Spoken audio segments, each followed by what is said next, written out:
Pagar laut ilegal di perairan Desa Segarajaya, Kecamatan Tarumajaya, Kabupaten Bekasi, Jawa Barat dibongkar hari ini. Pembongkaran pagar laut dilakukan secara mandiri oleh PT Tunas Ruang Pelabuhan Nusantara atau TRPN di Desa Segarajaya, Kecamatan Tarumajaya, Bekasi. Direktorat Jenderal Pengawasan Sumber Daya Kelautan dan Perikanan KKP bersama dengan instansi terkait mengawasi langsung proses pembongkaran ini. PT TRPN terbukti melanggar ketentuan terkait pemanfaatan ruang laut, termasuk persetujuan kesesuaian kegiatan pemanfaatan ruang laut dan izin reklamasi. Kami masih dalam itu yang sebelah, ya kan, dan terutama ini yang di wilayah yang mengganggu PLTU, gitu. Kan PLTU protes nih. Nah, karena itu menjadi penyuplai listrik di wilayah DKI, kita harus jaga itu, kalau enggak nanti mati listrik semua DKI, ya kan? Mungkin Pak Kadis bisa menjelaskan terkait dengan Pak Kadis perizinan ataupun tindak ini hari ini. Tapi biar rata. Sedikit Pak Dirjen, ini kan ada yang mengatakan anggota DPR bahwa adanya pagar laut ini merugikan PT PLN begitu karena untuk menyalurkan distribusi ke Jawa, Madura dan Bali, itu apakah benar? Kalau itu kan PL pernyataan PL. Kami PLN-nya, kalau di kami ini kan PKKPRA-nya, ketika pengelolaan tersebut tidak ada itu, maka kami turun untuk menertibkan. Itu, Pak Kadis. Pak, sedikit mungkin sanksinya pembongkaran mandiri ini merupakan sanksi administratif juga atau seperti apa? Oh iya. Jadi memang kami diskusi dengan bank, lawyer, menyampaikan, Bang, karena bank yang memasang sebaiknya dari pihak perusahaan yang melakukan pembongkaran. Setuju beliau. Karena itu tadi beliau sadar hukum bahwa ini keliru, ya kan. Sebelumnya Menteri Agraria dan Tata Ruang Badan Pertanahan Nasional Nusron Wahid meninjau kediaman warga yang namanya dicatut dalam sertifikat pagar laut di Tarumajaya, Kabupaten Bekasi, Jawa Barat. Dalam peninjauan tersebut, Nusron menduga ada oknum pejabat di balik kasus pagar laut.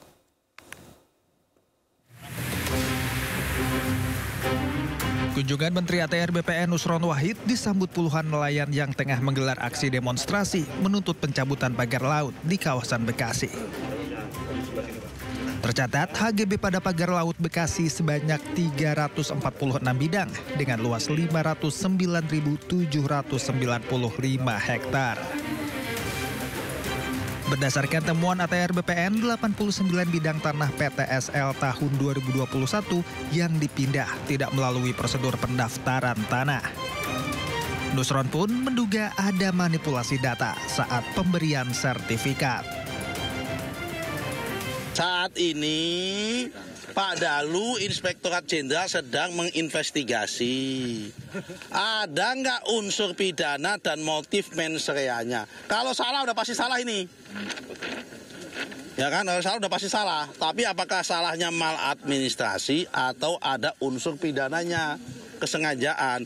Kalau ada unsur kesengajaan mens rea, maka langkah kami apa?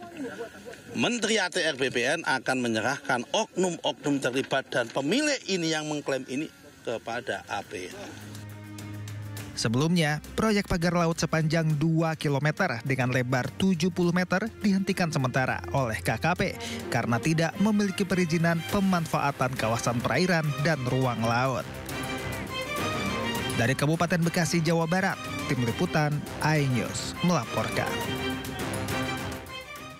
Pemirsa, Mabes Polri telah memeriksa 44 saksi dalam kasus pagar laut Tangerang. Puluhan saksi tersebut terdiri dari kepala desa hingga pejabat di tingkat Kementerian ATR BPN. Pertanyaan dari teman-teman untuk proses penyidikan pagar laut di Tangerang. Proses ini sebagaimana sudah kami sampaikan sejak tanggal 10 Januari 2025 sudah dilakukan proses penyelidikan, dari penyelidikan kemudian juga sudah dinaikkan menjadi statusnya penyidikan. Dalam proses ini sudah melakukan pemeriksaan terhadap 44 saksi. Ya, teman-teman menanyakan siapa saja, tentu ini ada masyarakat, ada perangkat desa, ada kepala desa, kemudian ada juga dari pemerintah daerah setempat, termasuk dari kementerian. Tentu ini langkahnya pada status saksi, ya. Dari pemeriksaan penyidik, tentu proses ini setelah melakukan langkah-langkah terhadap pemeriksaan saksi-saksi juga selaras dilakukan secara simultan bersamaan, ya, dilakukan secara saintifik tentunya, ya, karena terkait dugaan yang telah disampaikan oleh Dirtipidum Bareskrim Polri, ya, adanya pemalsuan, ya, terkait dengan SHGB dan SHM. Maka saat ini juga tentunya disupport secara scientific crime investigation melalui laboratorium forensik Bareskrim Polri untuk pendalaman lebih lanjut. Untuk membahas lebih dalam terkait kasus pagar laut, kita telah terhubung dengan pakar hukum pidana Abdul Fikar Hajar. Selamat sore Pak Fikar. Selamat sore Mbak Priska. Pak Fikar, kepolisian ini mulai mengusut kasus pagar laut dengan menggeledah rumah Kades Kohot. Bareskrim menyita alat pemalsu dokumen. Apakah pemalsuan dokumen ini bisa masuk dalam ranah pidana, Pak? Iya, dalam peristiwa pagar laut ini kan ada dua peristiwa sebenarnya. Yang pertama peristiwa pidana pemagaran laut itu sendiri, ya. Yang kedua, karena pagar laut ini didasarkan pada sertifikat pemilikan, katanya pemilikan tanah gitu ya, di atas lautan, ya, baik HGB maupun hak milik. Nah, maka kejahatan yang kedua adalah pemalsuan sertifikat itu, ya, pemalsuan dalam pengertian tidak yang namanya sertifikat yang dikeluarkan oleh BPN itu Badan Pertanahan Nasional, gitu ya. Artinya sertifikat itu di atas tanah, gitu mestinya. Ya, sertifikat itu adanya di atas tanah, gitu. Nah, karena itu ketika sertifikat itu ada di atas laut, gitu ya, maka itu sudah satu error in objecto, gitu, salah objek, gitu. Nah, karena itu orang yang membuat sertifikat itu sudah melakukan penipuan dan kejahatan, gitu, kalau menurut saya. Karena apa? Karena sebenarnya sertifikat itu seharusnya ada di atas daratan, ada di atas tanah, tetapi dia buat di atas lautan. Tidak gampang ya proses sertifikasi tanah itu. Karena apa? Ada prosesi pengukuran sebelum dikeluarkan sertifikat. Jadi orang mohon mensertifikatkan tanahnya, kemudian BPN itu menyiapkan tim untuk mengukur tanahnya. Di mana letaknya? Sebelah utara batasnya tanah siapa, sebelah selatan batasnya tanah siapa, sebelah barat timur berbatasan dengan apa. Nah, itu semua harus direkod gitu. Direkam itu untuk dipindahkan pada sertifikat itu gitu. Bahwa nanti letak tanah yang disertifikasi itu jelas gitu letaknya di jalan apa, di areal mana, sebelah timur, sebelah barat batasnya apa, utara selatan batasnya rumah siapa atau tanah siapa. Nah, itu akan menjadi jelas. Nah, proses itu harusnya ada gitu. Nah, karena itu ketika ada sertifikat terbit di atas lautan, itu sudah pasti manipulasi itu gitu. Tidak mungkin ada sertifikat di atas lautan gitu. Nah, karena itu kemudian itulah yang kemudian menimbulkan peristiwa pidananya. Nah, kenapa peristiwa pidana? Ya, karena itu tadi, kenapa BPN berani mengeluarkan sertifikat, kan itu atas keterangan para pemohon, ya kan? Nah, keterangan para pemohon. Tetapi mestinya ketika BPN tahu itu ada di atas lautan, gitu ya, juga mestinya dihentikan permohonannya, ya, karena itu bukan di atas tanah, gitu, tapi di atas lautan. Nah, itu. Nah, karena itu baik pegawai BPN-nya maupun orang-orang yang mempunyai sertifikat itu, gitu ya, yang memiliki sertifikat itu, yang memohon secara sengaja, itu bisa dipidanakan. Baik. Begitu, Mbak. Apakah hanya dua pihak ini, Pak, yang bisa menjadi objek dalam unsur pidana dalam hal ini? Ya, nah kan ada penjelasan yang menyatakan bahwa pemilik sertifikat itu beli ya tanahnya dari tanah-tanah girik adat masyarakat gitu. Nah, ini juga satu manipulasi kalau menurut saya. Ternyata kan ada beberapa masyarakat yang mengaku dia dijatut namanya Dia tidak pernah mengklaim dia punya tanah di atas lautan dan sebagainya, kemudian dijual kepada pemilik sertifikat yang sekarang. Nah, jadi bisa aja, atau mungkin ada masyarakat termasuk lurah terutama ya, yang sengaja memberikan keterangan seperti itu. Ini betul tanahnya dulunya tanahnya si Anu gitu, tanahnya si A, si B gitu. Nah ya, jadi selain pemagar sertifikat, kemudian yang memproses sertifikat, juga orang-orang yang memberikan informasi tentang bahwa itu memang dulunya tanah yang kena abrasi dan sebagainya. Nah, termasuk di dalamnya lurah gitu. Mungkin juga ada masyarakat yang menerima uang juga gitu ya. Tidak ada juga masyarakat yang dimanipulasi namanya, ya dicatut namanya kemudian keluar sertifikat. Begitu, nah, Mbak. Di antara tiga pihak ini, BPN, kemudian pemohon, kemudian pihak yang memberi informasi baik warga maupun pejabat di lokasi tersebut, apakah pemohon ini bisa, Pak, dalam posisi tidak mengetahui jika prosesnya ini tidak sesuai aturan sehingga terlepas dari jerat pidana? Saya kira pemohon dari awal sudah mengetahui ya bahwa itu memang lautan kan gitu. Sebenarnya mestinya dia menghentikan menghentikan permohonannya gitu. Nah, meskipun ada penjelasan dari lurah atau dari masyarakat yang menyatakan bahwa itu dulu tanah abrasi segala macam. Nah, mestinya pemohon melakukan penelitian lebih jauh ya, benar nggak umpamanya minta keterangan dari instansi yang memang punya kewenangan atau punya rekaman ya bahwa dulu itu dulunya tanah sebelum terendam laut, umpamanya sebelum abrasi dan sebagainya. Nah, itu mestinya yang dilakukan. Nah, kalau itu dilakukan ya sebelum pemohon itu meneruskan permohonannya, dia bisa dilepaskan. Karena sebenarnya ada upaya-upaya klarifikasi dari dia.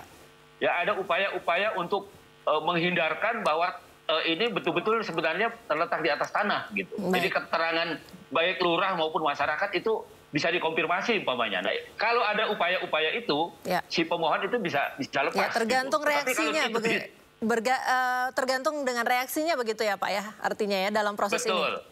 Baik, sebelum kita lanjutkan dialog, kita akan mendengarkan statement dari polisi soal pagar laut. Sesuai haknya, kita akan tetap mengedepankan praduga tak bersalah. Kita sudah memeriksa kepala desa. Selanjutnya, nanti kalau alat bukti ataupun pemeriksaan sudah selesai, kami akan segera menggelarkan apakah ini patut ditingkatkan sebagai tersangka atau keterlibatan lainnya untuk dikembangkan dalam proses penyidikan lebih lanjut. Ya, kembali ke sesi dialog. Bapak masih bersama kami? Oke. Ya, Pak Ombudsman ini sempat menjelaskan ada 6 indikasi dugaan pidana dalam kasus pagar laut. Salah satunya adalah penguasaan pagar laut. Sempat juga Bapak tadi singgung sedikit. Unsur pidananya ini seperti apa, Pak? Bisa dibantu jelaskan? Ya, di dalam peristiwa ini sebenarnya ada beberapa aturan yang dilanggar. Ya, umpamanya ada undang-undang tentang pesisir laut. Ya, Undang-Undang Nomor 31 tahun 2004.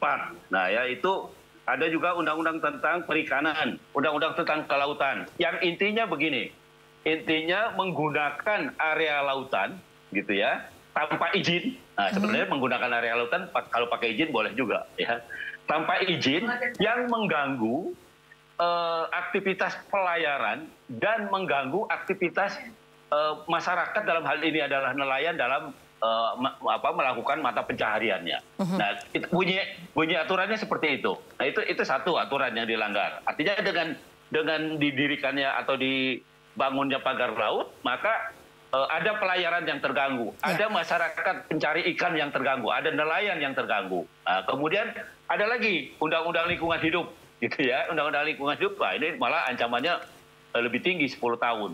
Nah, siapa yang tanpa izin gitu ya, tanpa ini merusak lingkungan, nah itu sama dengan merusak lingkungan, ya bisa ditafsirkan sebagai merusak lingkungan. Itu ancamannya ya 10 tahun itu. Nah, kemudian ada juga Undang-Undang Perikanan. ya Undang-Undang Perikanan itu juga menyatakan kira-kira seperti itu tadi, ya bahwa ada hambatan orang mencari ikan gitu atau menggunakan lautan sebagai mata pencaharian mencari ikan, kemudian mendapatkan gangguan. Nah, demikian juga akan mengganggu biota laut lainnya dan sebagainya. Nah itu, jadi sebenarnya dari kegiatan itu ada beberapa undang-undang yang dilanggar, gitu. Ada beberapa hukum yang dilanggar yang oleh pembangun pagar laut itu. Nah, tetapi itu tadi saya bilang karena dia dasarnya adalah sertifikat, gitu ya, maka ya kalau saja dia dapat izin pengurukan, ya, dapat izin pengurukan, ya, bisa jadi sertifikat itu menjadi halal, sertifikat itu menjadi sah, gitu, karena ada di atas tanah, gitu. Tetapi karena tidak ada izin pengurukan, bahkan kelautan juga ikut mempersoalkan, ya, Kementerian Kelautan itu artinya memang dilakukan tanpa izin. Nah, karena itu kemudian itu menjadi sebuah kejahatan, sebuah tindak pidana. Begitu, Mbak. Baik, terima kasih Bapak Abdul Fikar sudah bersama kami di dialog sore hari ini mengenai pagar laut. Selamat beraktivitas Bapak, salam sehat. Oke. Pemirsa, Bareskrim Polri telah memeriksa Arsin bin Asip, Kepala Desa Kohot, terkait kasus pemalsuan surat pagar laut di Tangerang, Banten. Tim Bareskrim Polri juga menggeledah rumah Arsin di Kecamatan Paku Haji, Kabupaten Tangerang, Banten.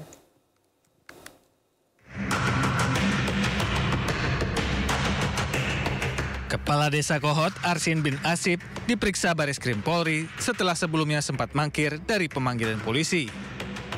Direktur Tindak Pidana Umum Bareskrim Polri, Brigjen Cuhandani Raharjo, menyatakan Arsin diperiksa sebagai saksi kasus pemalsuan surat pagar laut di Tangerang, Banten. Dari pemeriksaan diketahui modus Arsin dan kawan-kawannya. Arsin CS membuat dan menggunakan surat palsu dalam melakukan permohonan pengukuran dan permohonan pengakuan hak ke Kantor Pertanahan Kabupaten Tangerang. Hingga saat ini ada 44 saksi yang telah diperiksa penyidik terkait kasus pemalsuan surat pagar laut di Tangerang, Banten. Diperiksa sebagai saksi, sesuai haknya, kita akan tetap mengedepankan praduga tak bersalah. Kita sudah memeriksa kepala desa. Selanjutnya, nanti kalau alat bukti ataupun pemeriksaan sudah selesai, kami akan segera menggelarkan apakah ini patut ditingkatkan sebagai tersangka atau keterlibatan lainnya untuk dikembangkan dalam proses penyidikan lebih lanjut. Di tempat terpisah, tim Bareskrim Polri menggeledah rumah Kepala Desa Kohot Arsin bin Asip di Jalan Kalibaru Kohot, Kecamatan Paku Haji, Kabupaten Tangerang, Senin malam. Jika izin kepada penyidik untuk melakukan penggeledahan terhadap rumah dari tempat tertutup atau alat angkut milik yang dihuni yang digunakan oleh terdakwa Arsin bin Asip yang terletak di rumah saudara Arsin bin Asip yang berada di Desa Kohot RT 002/001 Kecamatan Paku Haji, Kabupaten Tangerang, Provinsi Banten.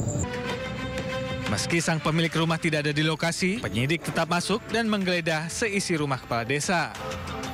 Selain menggeledah rumah, polisi juga memeriksa istri dan kakak kandung kepala desa guna menggali informasi terkait kasus pemalsuan surat pagar laut di Tangerang, Banten. Penggeledahan dilakukan di 3 titik, yakni rumah Kades, rumah sekretaris desa, dan kantor desa Kohot. Tim Liputan News melaporkan. Sidang pra-peradilan Sekjen PDI Perjuangan Hasto Kristianto di Pengadilan Negeri Jakarta Selatan kembali digelar. Komisi Pemberantasan Korupsi menghadirkan 4 ahli. PLT Kepala Biro Hukum KPK Iskandar Marwanto mengatakan 4 ahli pidana yang dihadirkan untuk memberikan keterangan menegaskan bahwa proses penegakan hukum yang dilakukan KPK telah sesuai dengan ketentuan yang berlaku. KPK juga menyerahkan 153 bukti tertulis yang meliputi surat-surat administrasi penindakan, berita acara pemeriksaan, dan dokumen lain yang mendukung penetapan Hasto sebagai tersangka. Sementara itu menurut pihak Hasto Kristianto, KPK telah melakukan kesalahan dalam proses penetapan kliennya sebagai tersangka. Bahwa perolehan barang bukti itu menurut ahli-ahli tadi itu harus dilakukan dengan cara menurut hukum. Nah, persoalannya kan begini, salah satu bukti yang saya kira nanti itu yang kami akan persoalkan adalah mengenai bukti penyitaan terhadap Kusnadi. Ya. Tadi ilustrasi yang disampaikan oleh termohon, kuasa termohon itu tadi tidak benar seperti itu. Ini seolah-olah sah. Sebelumnya Hasto Kristianto ditetapkan KPK sebagai tersangka dalam kasus suap dan perintangan penyidikan perkara yang menjerat Harun Masiku. KPK mengklaim yakin bahwa Hasto memerintahkan Harun melarikan diri saat OTT KPK pada 2020 silam.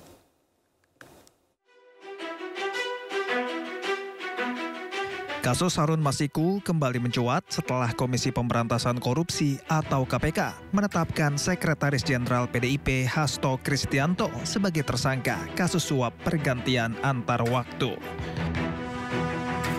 Kasus suap Harun Masiku sendiri merupakan salah satu episode panjang dalam sejarah hukum Indonesia. Kasus suap Harun Masiku berawal saat upaya menggantikan Nazarudin Kemas, anggota DPR RI terpilih, meninggal sebelum dilantik. Pada 2 Desember 2019, Harun Masiku diduga melakukan suap kepada Komisioner KPU Wahyu Setiawan untuk memuluskan langkahnya. Namun, pada 8 Januari 2020, KPK melakukan operasi tangkap tangan dan menangkap Komisioner KPU Wahyu Setiawan. Sementara Harun Masiku kabur dan menjadi buronan internasional. 10 Juni 2024, KPK periksa Sekjen PDI Perjuangan Hasto Kristianto sebagai saksi dalam kasus suap Harun Masiku. Hasto kemudian ditetapkan tersangka pada Selasa 24 Desember 2024. Komisi Anti Rasuah menemukan bukti Hasto bekerja sama dengan Harun Masiku melakukan upaya suap kepada ex-komisioner KPU Wahyu Setiawan untuk meloloskan Harun Masiku sebagai anggota legislatif melalui mekanisme pergantian antar waktu. KPK juga menemukan bukti lain saat Hasto berupaya merintangi penyidikan dengan meminta pegawainya menelpon Harun Masiku saat operasi tangkap tangan KPK pada Januari 2020 silam. Hasto memerintahkan Harun untuk merendam ponselnya ke dalam air dan segera melarikan diri. Pada tanggal 8 Januari 2020 pada saat proses tangkap tangan oleh KPK, Saudara HK memerintahkan salah satu pegawainya di Jalan Sultan Syahrir yang biasa digunakan sebagai kantor untuk menelpon kepada HM dan memerintahkan supaya merendam HP dalam air dan segera melarikan diri. Bahwa pada tanggal 6 Juni 2024, sebelum Saudara HK diperiksa sebagai saksi oleh KPK, Saudara HK memerintahkan kepada salah satu pegawainya untuk menenggelamkan HP yang dalam penguasaan pegawai tersebut agar tidak ditemukan oleh KPK. Hingga kini, Harun Masiku masih berstatus sebagai buronan KPK sejak Januari 2020. Meski sudah 5 tahun buron, keberadaan Harun Masiku masih belum diketahui hingga saat ini. Menteri Pertahanan Syafri Syamsuddin melantik 6 staf khusus atau staf sus Menhan. Salah satu sosok yang dikenal publik adalah Deddy Corbuzier sebagai staf khusus Menhan bidang komunikasi sosial dan politik. Selain Deddy, Menhan juga melantik sejumlah orang sebagai staf sus dan asisten khusus, yakni Majen TNI Purnawirawan Sudrajat sebagai staf khusus Menhan Diplomasi Pertahanan, Kris Wijoyo Supanji sebagai staf khusus Menhan Bidang Tata Negara, kemudian Lenis Kogoya sebagai staf khusus Menhan Bidang Kedaulatan Negara Kesatuan Republik Indonesia, Indra Irawan sebagai staf khusus Menhan Bidang Ekonomi Pertahanan, dan Sylvia Evi Widiantari sebagai asisten khusus Menhan Bidang Cyber Security.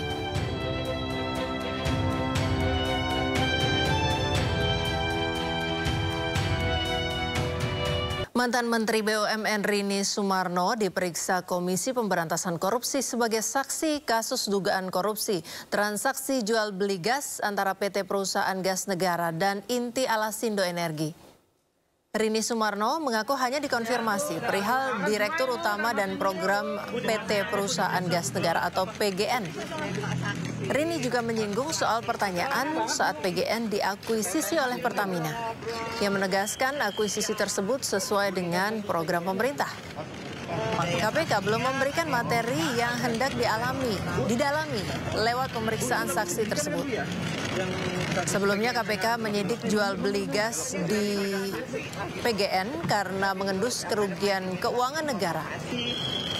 Dugaan kerugian keuangan negara tersebut masih didalami, namun estimasi awal menembus ratusan miliar rupiah.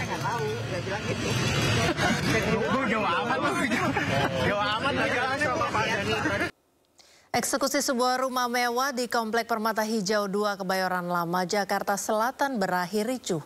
Kuasa hukum dan pendukung pemilik rumah pun bertahan dan melakukan perlawanan saat jurusita membacakan putusan.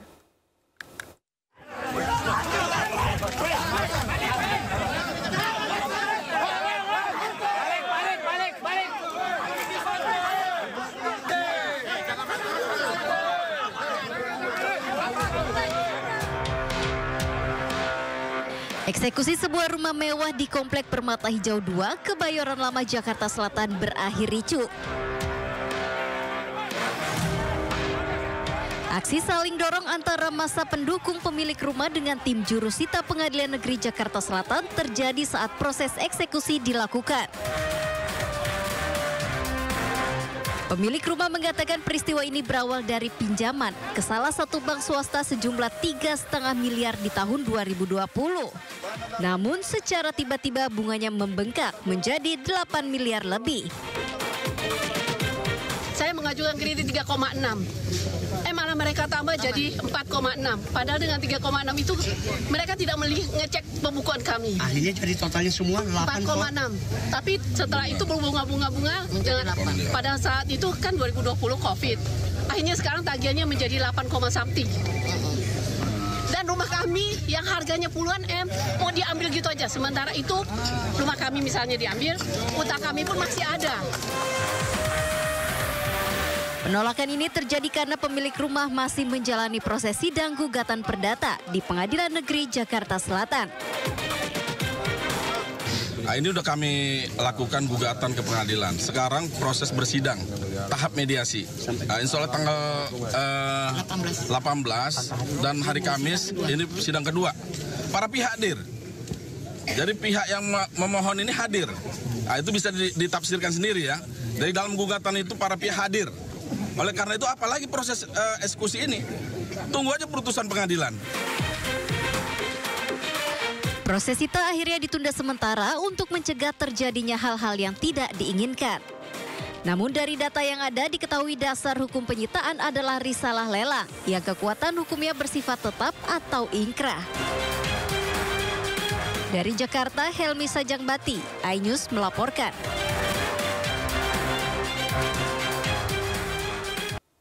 Pemirsa, Komite 1 DPD RI mengadakan rapat kerja dengan Menteri Agraria dan Tata Ruang, Kepala Badan Pertanahan Nasional, membahas reformasi agraria dan isu-isu pertanahan lain.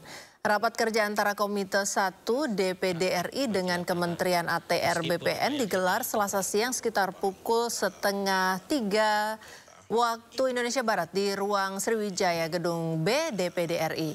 Dalam rapat ini Menteri ATR BPN Nusron Wahid memaparkan evaluasi kinerja dan program kerja Kementerian ATR BPN. Komisi 1 DPR RI juga meminta penjelasan Kementerian ATR BPN tentang berbagai isu reformasi agraria dan isu-isu pertanahan seperti isu pagar laut, mafia tanah hingga berbagai isu sengketa dan kepemilikan tanah di berbagai wilayah. Terima kasih. Jadi saya tambah 1 menit dari dia, sisa. Untuk memantau kondisi terkini rapat kerja Komisi 1 DPD RI dengan Menteri Agraria dan Tata Ruang, Kepala Badan Pertanahan Nasional, kita telah terhubung dengan Dilami Aulia. Dilami, selamat sore. Poin penting apa saja yang dibahas dalam rapat kerja sore hari ini? Ya Priska, baru saja memang rapat kerja antara Menteri ATR BPN Nusron Wahid dengan Komite 1 DPD RI telah selesai kiranya 10 menit lalu. Kemudian memang banyak sekali poin penting yang diungkapkan dalam rapat ini. Yang pertama tadi diawali dengan Menteri ATR BPN Nusron Wahid yang mengungkapkan terkait dengan kinerja 100 hari kerja Kementerian ATR BPN di Kabinet Merah Putih, yang mana tadi Nusron mengungkapkan bahwa telah berhasil menyelesaikan atau menangani 5.973 kasus sengketa tanah, baik itu individu, kemudian juga korporasi dan juga negara. Bahkan Nusron mengungkapkan bahwa selama 5 tahun ini sudah terselesaikan kiranya 108% kasus untuk sengketa tanah. Kemudian juga tadi sempat disoroti isu menarik, yakni terkait dengan pagar laut.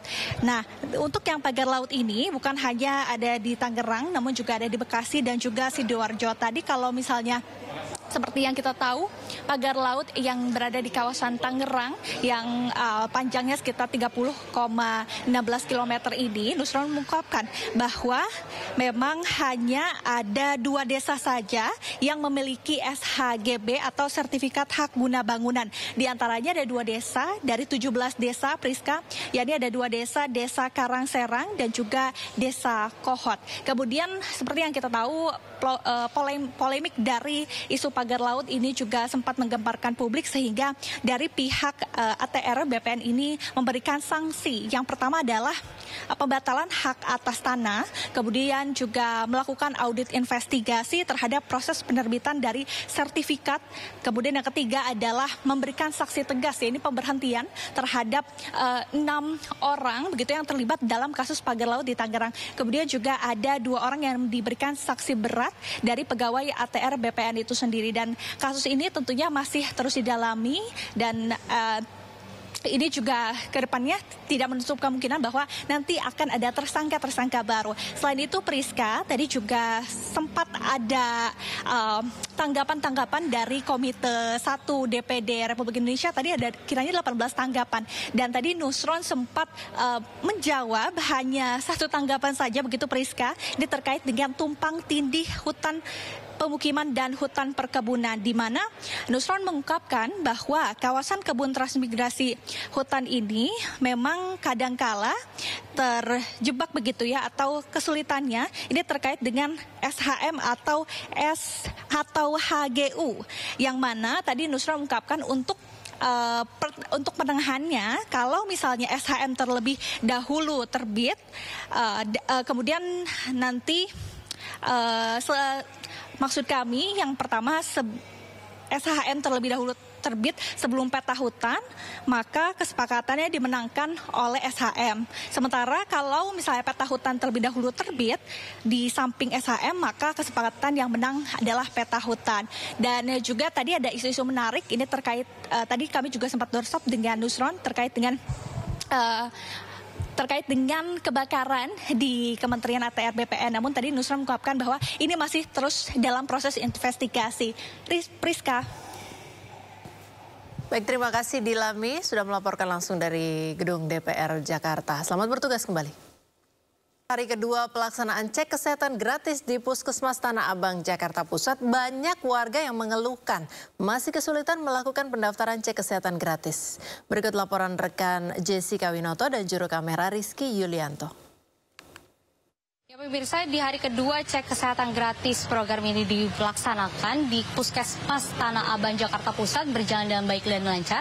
Dan informasinya sejak pagi tadi baru ada 2 pasien yang hadir untuk mengikuti cek kesehatan gratis ini dari 8 pasien yang mendaftarkan diri di aplikasi Satu Sehat. Dan informasinya di hari pertama kemarin bahwa cukup ramai pasien yang datang untuk mengikuti program ini, yaitu sebanyak 21 pasien dari 22 pasien telah mendaftarkan diri di aplikasi Satu Sehat. Namun adanya kendala seperti kekurangan penyuluhan yang dirasa oleh masyarakat sehingga masih merasa kebingungan bagaimana cara untuk mendapatkan program, untuk menikmati program cek kesehatan gratis ini.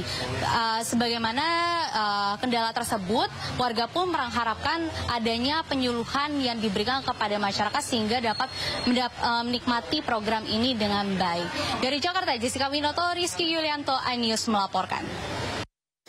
Program pemerintah pemeriksaan kesehatan gratis untuk warga yang berulang tahun mulai dilaksanakan di Kota Cimahi, Jawa Barat. Di Puskesmas Cipageran, Kecamatan Cimahi Utara, hanya dengan menunjukkan KTP, beberapa warga yang berulang tahun mulai mengikuti program tersebut.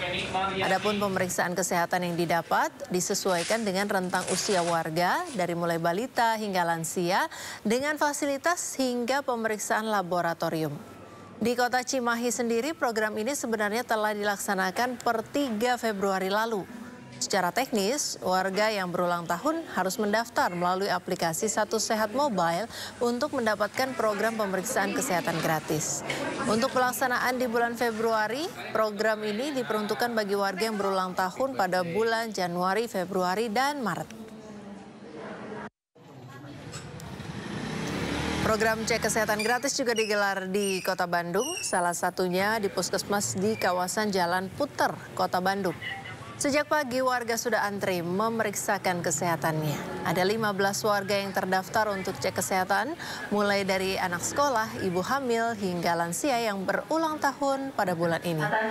Tercatat ada 80 puskesmas yang sudah menjalankan program pemeriksaan kesehatan gratis di Kota Bandung.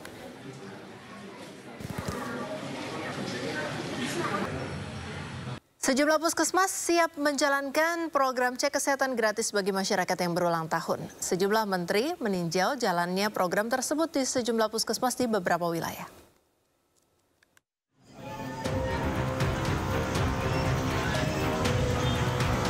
Menko Bidang Infrastruktur dan Pembangunan Kewilayahan, Agus Harimurti Yudhoyono, memantau kick-off program cek kesehatan gratis di Puskesmas Beji Depok. Warga yang telah dewasa maupun anak-anak yang berulang tahun hari ini bisa mengecek kesehatan secara gratis. AHY mengatakan program ini merupakan amanah dan bukan hanya janji kampanye. Program ini ditargetkan kepada seluruh masyarakat Indonesia, khususnya yang berulang tahun, untuk mengetahui kondisi kesehatannya sedini mungkin. Semangatnya adalah lebih baik kita mendeteksi dini. Kita harus tahu kondisi kesehatan kita masing-masing. Baru Ibu Ayu Amalia, setelah kita tahu apakah ada masalah kesehatan, maka segera kita lakukan pengobatan atau tindakan yang memang diperlukan. Tetapi prinsipnya mencegah jauh lebih baik, jauh lebih murah daripada kita harus mengobati. Sementara itu, Menteri Koordinator Bidang Pembangunan Manusia dan Kebudayaan Pratikno serta Wali Kota Surabaya Eri Cahyadi melakukan pengecekan kesiapan cek kesehatan gratis di Puskesmas Jagir, Surabaya. Dengan adanya program cek kesehatan gratis, diharapkan masyarakat bisa mengetahui sejak dini kondisi kesehatan mereka dan bisa ditangani pengobatannya sebelum terlambat. Dari Depok dan Surabaya, Tim Liputan iNews melaporkan. Kepala Kantor Komunikasi Kepresidenan Hasan Nasbi mengatakan anggaran belanja pegawai dan pelayanan publik dipastikan tidak masuk dalam pos anggaran yang dipangkas. Masing-masing kementerian itu nanti akan menyesuaikan penghematan-penghematan itu dengan tugas pokok dan fungsi mereka. Jadi yang arahan Presiden itu untuk program-program yang selama ini tidak terukur, tidak bisa diukur keuntungannya, manfaatnya bagi publik itu ditiadakan. Perjalanan luar negeri dikurangi, seremonial dikurangi, perjalanan dinas dikurangi. Tapi yang pelayanan publik tidak dikurangi. PSO, Public Service Obligation, tidak dikurangi. Belanja gaji pegawai tidak dikurangi. Jadi yang kayak gitu-gitu kan sudah jelas sebenarnya. Jadi yang sekarang beredar itu kan mungkin ada fear mongering ya ketakutan-ketakutan yang disebarkan oleh orang-orang yang kadang-kadang anonim. Narasumbernya siapa, orangnya siapa, tapi yang jelas arahan dari Presiden sudah jelas. Ya pemirsa, efisiensi anggaran. Pemirsa, efisiensi anggaran kementerian dan ya pemirsa, untuk membahas tentang efisiensi anggaran kita telah terhubung dengan Bapak Trubus Rahardiansyah. Selamat sore Pak Trubus. Ya, selamat sore Mbak. Ya Pak Trubus, ini kita akan membahas tentang efisiensi anggaran yang dilakukan di tubuh pemerintahan. Bapak melihatnya seperti apa Pak? Sudah beberapa waktu berjalan, jumlahnya cukup banyak, dampaknya pun mulai terasa. Bagaimana Pak? Iya, saya melihat bahwa kebijakan ini sebenarnya mengalihkan usulan tentang program pembangunan itu kementerian dan lembaga dan daerah itu biasanya kan bersifat bottom up, artinya dari bawah ke atas diusulkan gitu loh. Tetapi sekarang ini pemerintah kelihatannya mau mengubah dari semacam ini, dari top down Mas, Mbak, dari atas ke bawah. Artinya pemerintah membuat satu kebijakan nantinya terkait program mana saja yang menjadi prioritas untuk istilahnya dilaksanakan. Nah, anggaran itu nanti diplot atau disesuaikan dengan kebutuhan masing-masing kementerian lembaga dan daerah sesuai dengan skala prioritas yang sudah ditetapkan oleh pemerintah. Yang kedua, saya melihat bahwa kebijakan ini baik dalam rangka untuk mengurangi tingkat kebocoran, tetapi juga untuk mengurangi redundant. Banyak sekali selama ini program-program itu relatif sama Mbak. Jadi ada satu program namanya istilahnya pemberdayaan, tapi ada lagi program namanya peningkatan, ada lagi program lagi namanya pembinaan. Sebenarnya isinya sama, tapi itu diseplit-seplit Mbak. Jadi itu yang menyebabkan anggaran kita suka membengkak, dan sengaja itu ada sengaja untuk membengkakkan anggaran. Nah, karena itu pemerintah sekarang kelihatannya ingin menata itu semua. Nah, yang ketiga saya melihat memang fokusnya kelihatannya pada anggaran-anggaran yang tadi dijelaskan oleh pemerintah juga, bahwa anggaran-anggaran yang tidak terkait dengan pelayanan publik gitu loh. Karena itu sebenarnya ini harus diikuti oleh kebijakan-kebijakan terkait kelembagaan mana yang kategorinya itu langsung ke pelayanan publik. Jadi kalau misalnya ada lembaga-lembaga yang tidak langsung ke pelayanan publik, misalnya kita kan banyak sekali Mbak, ada lembaga administrasi negara, ada badan kepegawaian negara, ada namanya BRIN, ada namanya macam-macam, itu jumlahnya sangat banyak.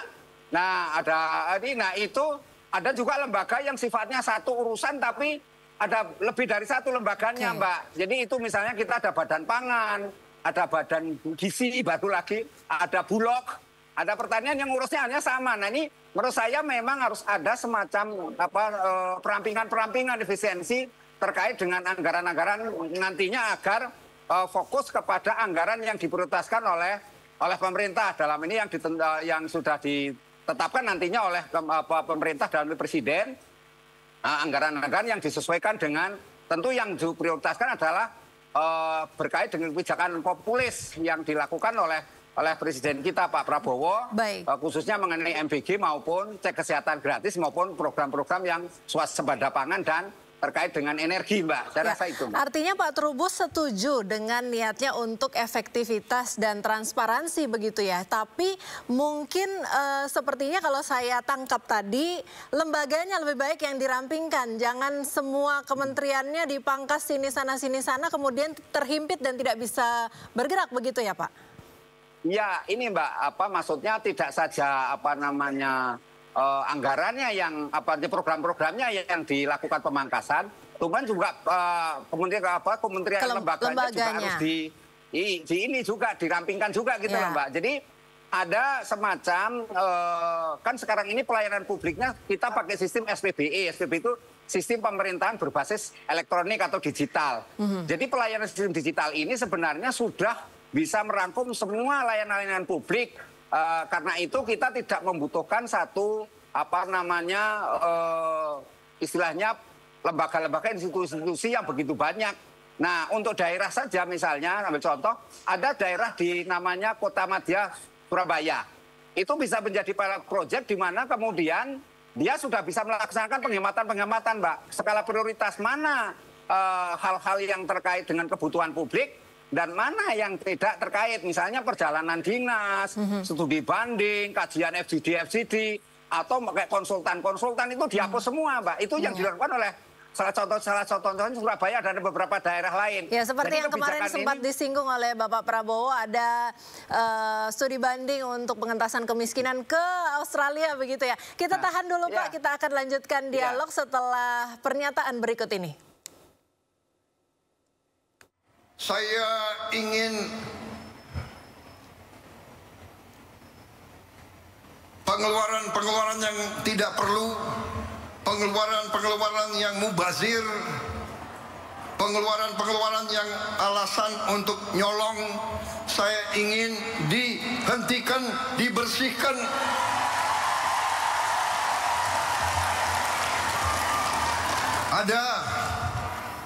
Ada yang melawan saya. Ada. Dalam birokrasi merasa sudah kebal hukum, merasa sudah menjadi raja kecil.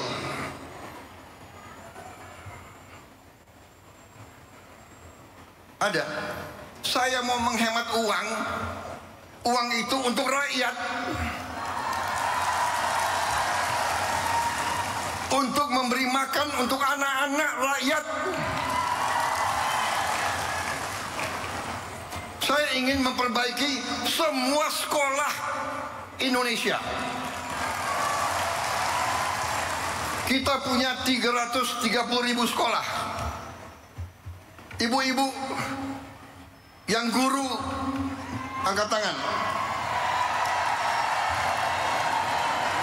Ibu-ibu, benar nggak? Lihat sekolah-sekolah.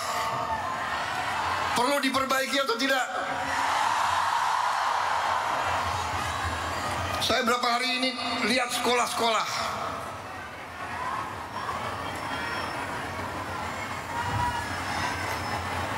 Kita punya 330.000 sekolah. Anggaran untuk perbaikan sekolah hanya cukup untuk memperbaiki mungkin 20.000 sekolah. Berapa tahun kita mau selesaikan 330.000 sekolah?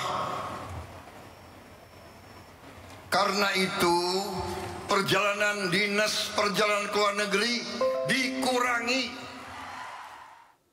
Ya Pak Trubus masih bersama kami? Ya. Pak Trubus, ini tadi Bapak Prabowo statementnya melakukan penghematan anggaran. Ada raja kecil yang berusaha melawan penghematan anggaran, kebijakan penghematan anggaran. Tapi kemudian yang menarik adalah salah satunya misalnya perampingan anggaran ini tidak usah studi banding ke luar negeri dan sebagainya. Nah, kalau bicara tentang penghematan anggaran-anggaran semacam ini, akan ada sektor-sektor lain yang terdampak. Misalnya kalau tidak ada perjalanan dinas begitu dikurangi atau studi banding dikurangi, itu akan berdampak pada sektor hospitality, misalnya hotel, pariwisata, kemudian transportasi. Bagaimana menurut Bapak? Ini apakah sudah dipikirkan matang dan dampaknya akan seperti apa? Iya, saya melihat pemerintah sepertinya sudah mengkalkulasi, Mbak. Kalau lihat mengenai dampak itu kan ada dua, ada dampak linier yang bisa diprediksi, diperhitungkan. Misalnya terkait dengan efisiensi anggaran ini tidak ada lagi yang namanya orang perjalanan ke luar negeri. Otomatis itu yang namanya agen, yang agen dan semuanya lah, hotelan dan berbau ini Mbak, perjalanan gitu ya, traveling itu otomatis akan terpangkas di situ. Akan tetapi tentu pemerintah sudah mencari solusinya. Nah, ini yang perlu dilakukan solusinya, misalnya pemerintah mulai memikirkan sektor-sektor terkait dengan itu diberdayakan lagi Mbak, diberikan satu alokasi anggaran yang lebih besar lagi agar ada penciptaan lapangan pekerjaan, Mbak. Gitu intinya ke sana. Jadi mungkin yang perlu dikaitkan dengan pemerintah itu kan maunya ada swasembada pangan, Mbak. Tidak perlu kita tiap hari itu impor beras terus. Ya beras saja kita impor. Padahal kita pernah yang namanya pengalaman swasembada pangan. Nah, karena itu kelihatannya pemerintah maunya ke sana. Sepanjang itu jalan, Mbak, otomatis nanti artinya pertumbuhan ekonomi tetap bisa jalan, Mbak. Asumsinya seperti itu. Karena apa? Karena dengan swasembada pangan yang baik, maka otomatis semua ketersediaan yang terkait dengan pangan itu mencukupi. Dan disitulah misalnya perkebunan, pertanian, pupuk dan sebagainya itu, maritim juga itu akan terbuka lapangan pekerjaan. Di satu juga ada UMKM juga yang akan ini istilahnya yang akan tumbuh juga di satu sisi, Mbak. Yang kedua memang ada dampak namanya efek domino, dampak yang tidak bisa diperkirakan. Bisa saja nanti akan semacam itu tadi yang kita sebut jasa perhotelan dan sebagainya akan mengalami ini istilahnya keterhambatan dalam pertumbuhannya. Tetapi nanti mestinya akan ada satu solusi, misalnya jumlah dari hotel-hotel itu yang begitu marak itu kemudian mungkin disederhanakan saja, Mbak. Artinya jumlahnya dibatasi sehingga hanya perlu untuk ini dan diarahkan ke jenis lain, atau kalau tidak yang jasa perhotelan dan sebagainya, hospitality itu diarahkan untuk anak-anak Gen Z, ya Gen Z yang kemudian di Gen Z ini diberi lapangan pekerjaan, Mbak. Itu kan bisa dilakukan. Artinya segala inovasi juga. Nah, tentu ini satu hal yang perlu dilakukan adalah bahwa pemimpin, artinya leader ini memang harus yang inovatif, kreatif, Mbak. Ya. Tidak harus yang selama ini istilahnya menghabiskan anggaran. Kalau menghabiskan anggaran kan semua pemimpin bisa, Mbak. Tetapi bagaimana membuat anggaran yang ada itu kemudian melakukan misalnya dengan public-private partnership, misalnya kerjasama dengan swasta, kan bisa dilakukan, Mbak. Sehingga mungkin nanti hotel-hotel itu akan juga melakukan kerjasama dengan swasta agar tetap tumbuh. Nah, ada persaingan-persaingan yang tidak saja semata-mata, saya rasa itu kecil ya kontribusinya dari APBN, artinya perjalanan dinas kepada yang namanya jasa hospitality, Mbak. Tetapi kita percaya pemerintah punya solusi untuk itu. Nah, tapi kita masih nunggu. Nah, yang kedua penting ini sebenarnya pemerintah itu harus membuat kebijakan regulasinya, Mbak. Jadi membuat peraturan teknis seperti apa, mata anggaran apa saja dan bagaimana, kan karena setiap kementerian, lembaga dan daerah itu punya tupoksi masing-masing, Mbak. Itu yang tupoksi yang mana yang harus ini tadi baru dijelaskan secara umum. Misalnya perjalanan dinas yang kait dengan peralatan kantor, ATK misalnya kaitan dengan listrik, itu saja. Nah, menurut saya ini harus dipahami bahwa harus ada semacam bagaimana kemudian memikirkan cara berpikir yang lebih kreatif, di mana kemudian prioritas anggaran itu diperuntukkan untuk program-program yang memang berkaitan langsung dengan masyarakat, Mbak. Karena kan kita juga harus mikir seperti itu. Ya, baik. Saya coba simpulkan sedikit ya, Pak. Ya, ada kebijakan, diperkirakan dampaknya dan siapkan solusinya. Begitu yang tepat yang perlu dilakukan oleh pemerintah, dan kita tunggu bagaimana pemerintah menyiapkan semua hal ini supaya tidak ada pihak-pihak yang terdampak begitu luas. Terima kasih Pak Trubus Radiansyah sudah bersama kami di Dialog Sindo sore hari ini. Selamat beraktivitas, Bapak. Sama-sama, Mbak. Pemirsa, pada 29 Januari 2025, Kementerian Keuangan mengeluarkan surat ke jajaran Kabinet Merah Putih untuk menindaklanjuti instruksi Presiden Prabowo. Surat ini berisi efisiensi terhadap 16 pos belanja negara di seluruh kementerian dan lembaga. Efisiensi paling tinggi dilakukan untuk belanja alat tulis kantor.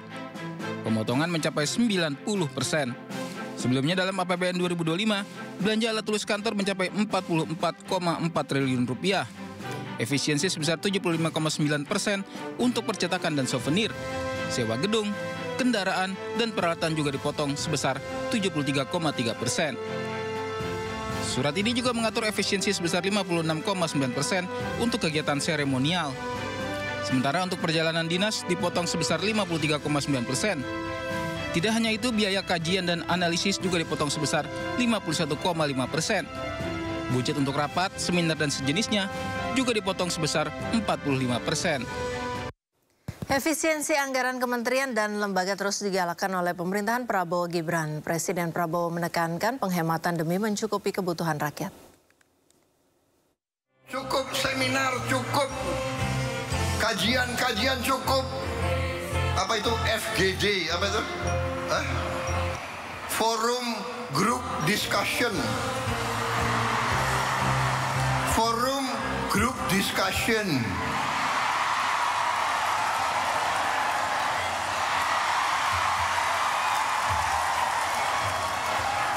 Mau diskusi apa lagi? bagi itu tuh ngentaskan kemiskinan absolut. Implementasi berbagai program pemerintah Prabowo Gibran membutuhkan sejumlah penyesuaian. Salah satunya adalah dukungan anggaran untuk program unggulan Prabowo Gibran makan bergizi gratis. Akibatnya sejumlah kementerian dan lembaga terpaksa mengencangkan ikat pinggang lantaran anggarannya dipangkas. Beberapa kegiatan seremonial di tiap lembaga dihapus. Bahkan perjalanan dinas yang dianggap tidak perlu juga ditiadakan. Seluruh perintah itu tertuang dalam instruksi Presiden Prabowo Subianto tahun 2025. Karena itu, perjalanan dinas, perjalanan ke luar negeri dikurangi.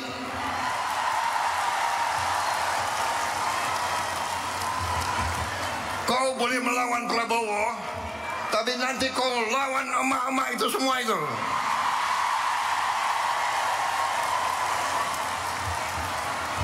Bandel dablek. Gak usah keluar negeri. 5 tahun gak usah keluar negeri kalau perlu.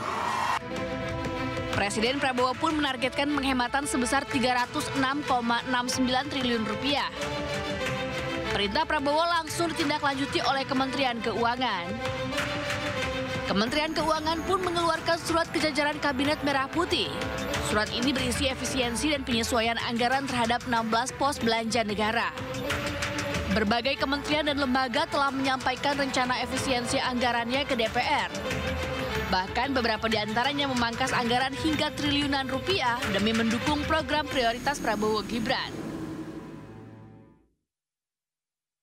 Pemirsa, Wakil Menteri Dalam Negeri Bima Arya mengecek Gedung Agung Yogyakarta. Lokasi ini rencananya akan menjadi titik kumpul ratusan kepala daerah sebelum menjalani pembekalan atau retreat di Akmil, Magelang, Jawa Tengah.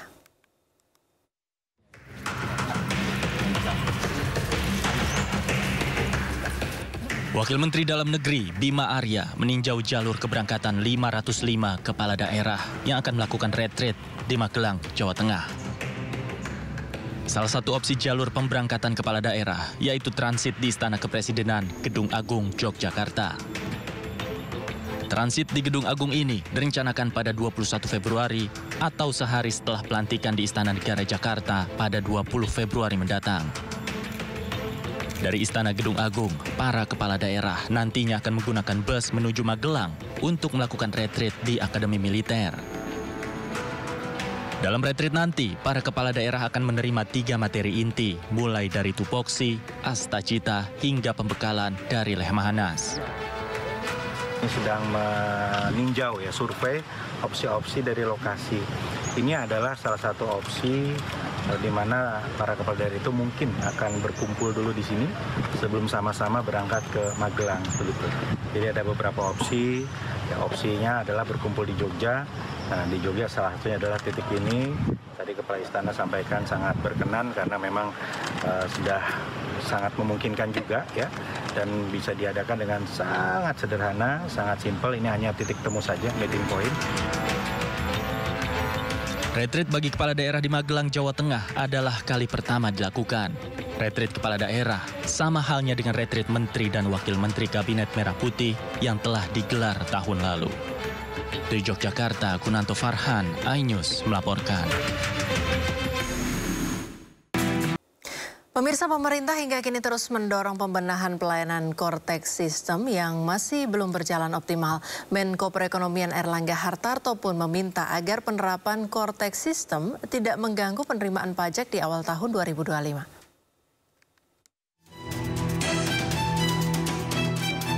Menteri Koordinator Bidang Perekonomian Erlangga Hartarto berkunjung ke Direktorat Jenderal Pajak Kementerian Keuangan guna memastikan implementasi dan operasional penuh sistem inti administrasi perpajakan atau core tax system.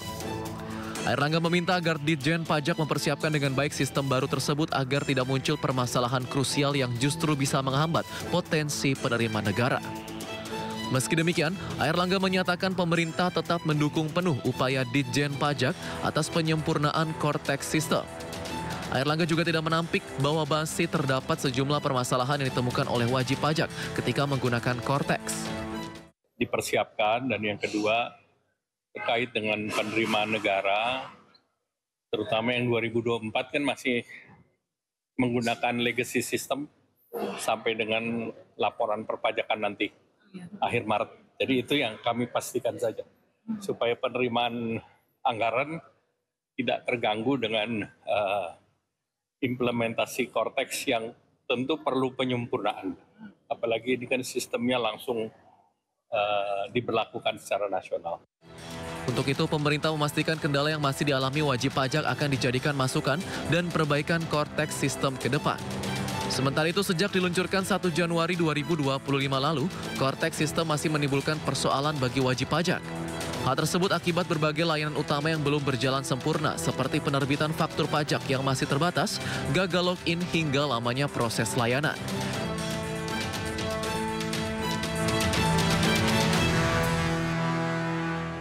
Pemerintah terus mendorong hilirisasi sebagai bagian penting dalam mendorong industri dalam negeri.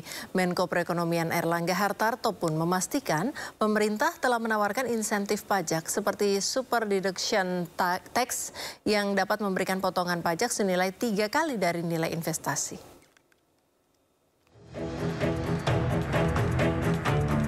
Pemerintah memastikan potensi komoditas Indonesia yang tinggi perlu untuk dimanfaatkan secara tepat melalui hilirisasi. Hilirisasi dinilai mampu mendorong peningkatan nilai tambah dan daya saing berbagai komoditas. Pemerintah telah mendorong hilirisasi sejak 2009 lalu dengan adanya beragam regulasi dan kebijakan yang mendorong pengembangan industri saat ini. Dalam pengembangan ekosistem industri ke depan, pemerintah pun memastikan terus mendorong insentif yang didukung pengembangan sumber daya manusia. Untuk itu, Airlangga turut mendorong dunia pendidikan dalam negeri dapat berkolaborasi dengan industri untuk mampu menopang pertumbuhan hilirisasi. Sebab pemerintah telah mendorong investor untuk memanfaatkan insentif super deduction tax untuk mendapat keuntungan potongan pajak hingga 3 kali nilai investasi. Industri bisa keluar uang sebagai advance, tetapi pemerintah kasih yang namanya super tax deduction. Jadi industri yang melakukan research di perguruan tinggi, cost-nya itu bisa diganti 3 kali. Invest tadi misalnya 100 miliar dari sebuah perusahaan swasta. Pada saat risetnya selesai, itu bisa diklaim untuk memotong pajak 3 kali. Jadi kalau dia punya untung dipotong 300 miliar untungnya. Jadi ini yang kita minta supaya universitas betul-betul dengan dekat. Airlangga menambahkan potensi komoditas Indonesia yang tinggi perlu untuk dimanfaatkan secara tepat melalui hilirisasi. Dengan posisi Indonesia sebagai salah satu produsen komoditas terbesar di dunia, pengembangan industri hilirisasi menjadi peluang untuk meningkatkan pertumbuhan ekonomi ke depan. Pemerintah pun memastikan terus mendorong beragam insentif ke depannya dalam menambah daya saing industri dalam negeri.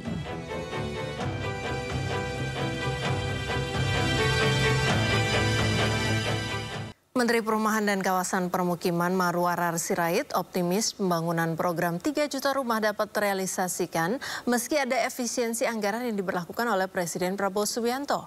Di saat yang sama, Menteri PKP mengungkapkan sudah ada 5 lahan milik BUMN yang berlokasi di Jakarta dan sekitarnya yang strategis untuk dijadikan hunian program 3 juta rumah.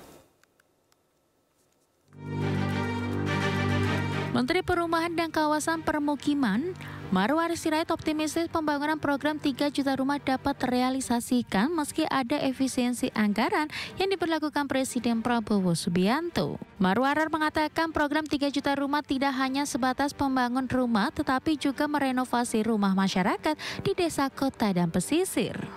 Adapun untuk membangun 3 juta rumah, pemerintah pun menggandeng swasta dan asosiasi untuk mencapai target pembangunan tersebut. Beberapa asosiasi yang disebutkan terlibat dalam pembangunan 3 juta rumah tersebut adalah REI, Himpera, Perumnas, Apersi, dan Apernas Jaya. Menteri PKP menekankan program pembangunan 3 juta rumah ini juga harus menguntungkan bagi setiap pihak. Sementara itu, Menteri PKP mengungkapkan sudah ada 5 lahan milik BUMN yang berlokasi di Jakarta dan sekitarnya yang strategis untuk dijadikan hunian program 3 juta rumah.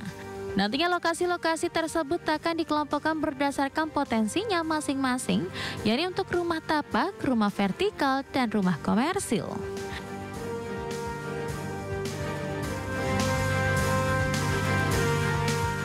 Tahun 2025 Indonesia membutuhkan investasi sebesar 1.900 triliun rupiah untuk mengejar pertumbuhan ekonomi sebesar 5,3%. Menteri Investasi dan Hilirisasi atau Kepala BKPM mengungkapkan bahwa tidak lama lagi ada investasi bernilai miliaran dolar Amerika Serikat yang akan masuk ke Indonesia dari perusahaan Amerika. Menteri Investasi dan Hilirisasi atau Kepala BKPM Rosan Ruslani menyebut akan ada investasi bernilai miliaran dolar Amerika Serikat akan masuk ke Indonesia. Investasi besar tersebut rencananya masuk pada di kuartal 1 2025. Mantan Ketua Umum Kadin ini menyatakan kebanyakan investasi berasal dari perusahaan Amerika Serikat. Roslan menegaskan pemerintah akan mencapai kesepakatan dengan para investor Amerika Serikat tersebut. Sebelumnya berdasarkan perhitungan Badan Perencanaan Pembangunan Nasional atau Bappenas, Indonesia membutuhkan investasi sebesar 1.900 triliun rupiah. Investasi jumbo tersebut akan membantu pertumbuhan ekonomi sebesar 5,3%. Kemudian di tahun 2026 diharapkan angka investasi tembus 2.175 triliun rupiah yang akan berkontribusi terhadap pertumbuhan ekonomi sebesar 6,3%. Sementara tahun 2027 diharapkan investasi yang masuk sebesar 2.567 triliun rupiah atau mendorong pertumbuhan ekonomi ke level 7,5%. Untuk 2028, kontribusi ekonomi menjadi 7,7% dengan diharapkan investasi yang masuk sebesar 2.969 triliun rupiah. Dan di tahun 2029, target investasi pemerintah mencapai 3.414 triliun rupiah dengan target pertumbuhan ekonomi menjadi 8%. Dengan masuknya investasi dari berbagai perusahaan Amerika Serikat di tahun 2025 ini, tentu saja pemerintah berharap bisa mencapai pertumbuhan ekonomi sebesar 5,3%. Badan Pengatur Hilir Minyak dan Gas Bumi melaporkan penyaluran solar mencapai 17,62 juta kiloliter dan Pertalite mencapai 29,69 juta kiloliter sepanjang 2024. BPH Migas berencana menerbitkan aturan untuk memperketat batas volume penyaluran BBM. Salah satunya penyaluran solar untuk kendaraan roda 4 ke atas. Badan Pengatur Hilir Minyak dan Gas Bumi melaporkan penyaluran jenis BBM tertentu minyak solar mencapai 17,62 juta kiloliter dan jenis BBM khusus penugasan Pertalite mencapai 29,69 juta kiloliter sepanjang 2024. Kepala BPH Migas Erika Retnowati mengatakan verifikasi volume penyaluran BBM dilakukan baik bulanan maupun per triwulan. Selama periode 2020 hingga 2024, terdapat koreksi volume JBT minyak solar sebesar 68.930 kiloliter. Dengan demikian, berdasarkan hasil verifikasi, total volume minyak solar yang telah tersalurkan mencapai 82,39 juta kiloliter. Pengawasan lapangan terhadap penyaluran BBM ini kami lakukan secara sampling karena keterbatasan dari SDM dari BPH Migas. Jadi kalau kita lihat di sini bahwa selama tahun 2020 sampai 2024 itu kami telah melakukan verifikasi ONDES atas 31.286 penyalur. Artinya seluruh penyalur itu kita lakukan verifikasi ONDES. Sedangkan uji petik ke lapangan itu kita lakukan secara sampling dan kriteria untuk pemilihan sampling itu berdasarkan hasil analisa dari data penyaluran atau juga bisa dari pengaduan masyarakat atau pemberitaan di media cetak. Sementara itu, BPH Migas berencana menerbitkan aturan untuk memperketat batas volume penyaluran bahan bakar minyak. Salah satunya penyaluran solar untuk kendaraan roda 4 ke atas.